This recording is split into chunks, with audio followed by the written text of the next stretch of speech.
Hey everybody, it's Jason Blaha here with Jason Blaha Strength and Fitness, and today I want to chat with you guys and gals a little bit about the importance of not demonizing or fearing individual macronutrients. But a quick reminder, if you guys will please click a like and drop a comment down below, I would appreciate it so much. Let's get over into this topic. And I think we see this a lot, and it's not that there are not problems with too much intake of certain specific macronutrients, certain types of carbs, certain types of fats, absolutely in excess and particularly refined, are not good for us. But the problem is when people categorically demonize carbs, fat, or protein, unfairly, right? And it gets ridiculous because the evidence doesn't support this. We know what we know about human health doesn't support it.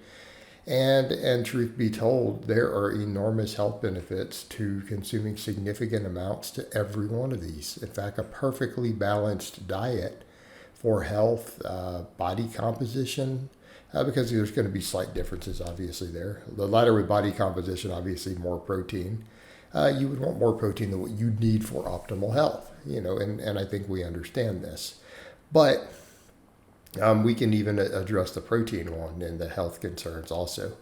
But up front, let's talk about, obviously, carbohydrate. This one's ridiculously silly.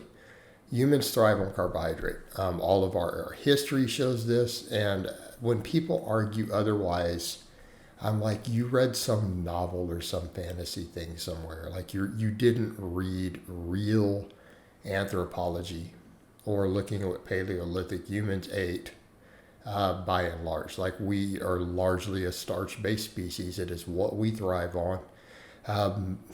It's been our largest overall calorie source for pretty much ever the entirety of Homo sapien. Right? And it doesn't matter that some small group of Homo erectus or another different hominid somewhere ate 70% meat or animal source. That would include bugs. That's irrelevant to the conversation.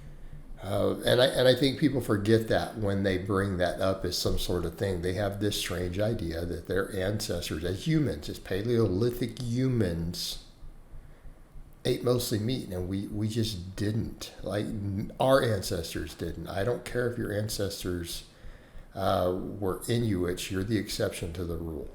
Okay. So let's set this nonsense to the side. We're carbohydrate driven. It's what we thrive on. We tend to do well when our largest source of calories comes from carbohydrates in the form of glucose. Right. We're not talking about refined sugars. Right, I'm not even talking about problems you could have with certain refined starches, because that's not what I'm telling people to eat. People are like, so you're saying we should all just be sitting around eating white bread loaded with all this other stuff? No, I never said that. That's a strange extrapolation, to go from, we should be eating whole grains or even white rice and potatoes and tubers and root vegetables, to jump from that to he wants us eating bunch of really processed white bread is a hell of a jump, right? It's very strange. It's an intellectually dishonest jump. But generally, we do really well on starchy carbohydrates. In other words, rice, potatoes, oats, various starchy vegetables. Right? We thrive on this as a species, and we know this. This is our primary fuel source. Metabolically healthy humans thrive on carbohydrate. People say, what about people with whatever condition? Well, quit being metabolic. You created a bad condition, right? So because you abused your body for 30 years and now you have a metabolic health issue struggling with certain types of carbohydrates, has nothing to do with everyone else. Like, it's kind of like you're paying the price for your bad decisions now. And I'm not saying you can't get back over to eventually eating them, but people need a context for that, or relatively rare metabolic conditions like type 1 diabetes. But again, how much of that is affected by what your mom ate, in utero. So stuff to think about. All right, we handle carbohydrate very well. In fact, they're our best training fuel. Right, all of our high intensity activity is going to come from carbohydrate. All right, fats. People want to demonize fats. So let's setting aside the fact that we thrive on carbohydrate and we need For all of our high intensity training fuel, that has its place. We do burn a lot of fats as a good fuel source. We don't burn saturated fat particularly efficiently, but that's why everyone tells us to moderate saturated fat. Please note, when I say moderate it, at no point did I say you can't have it. No, I'm not saying, oh, all saturated fat is this evil. No, having a fairly lean sirloin or like 90-10 lean ground beef once a day, I don't think, based on any evidence I've seen, is not going to harm any healthy person at all. Okay? A couple eggs a day is probably not going to hurt you guys. And there's a lot of benefits to some of those foods, particularly for athletes and lifters. All right? But in excess saturated fat is a problem, absolutely. Trans fats are a problem. Trans fats have been largely eliminated. In the U.S., they're illegal to add to foods. They have been for a few years. So it's excess saturated fat, but other fats tend to be pretty good for us. Polyunsaturated fats, monounsaturated fats, look at all the available evidence. They're extremely healthy. All right? Longest lived diets, behind the Okinawans, and people will point that out, ultra low fat, but that's only one example. Like Mediterranean diet, very rich in monounsaturated fats, fair amount of PUFAs, right? Extremely good health, right? We know whole food source monounsaturated fats, whether they're things like olives, avocados, certain nuts and seeds, great for us. Now, I'm not telling you to go chug a bunch of oil. I'm not telling you to have a bunch of seed oils. Okay, but I'm not even going to get into the studies on that. The studies on seed oils honestly show they're still better than saturated fat. Am I telling you to go chug them? No, just like I'm not telling you to go eat butter. Okay, let's be clear. I'm not telling you to eat that. So again, this is people's dishonesty when you say that. Like, look, if you're measuring A is worse than B, you don't say, so you're telling us to just chug tons of A. No, no one told you that, you ignoramus. All right. But whole food PUFAs, think walnuts, almonds, peanuts, if you don't have an allergy, they all show improved health markers, improved insulin sensitivity, reduced inflammation, better glycemic control, better lipid profile.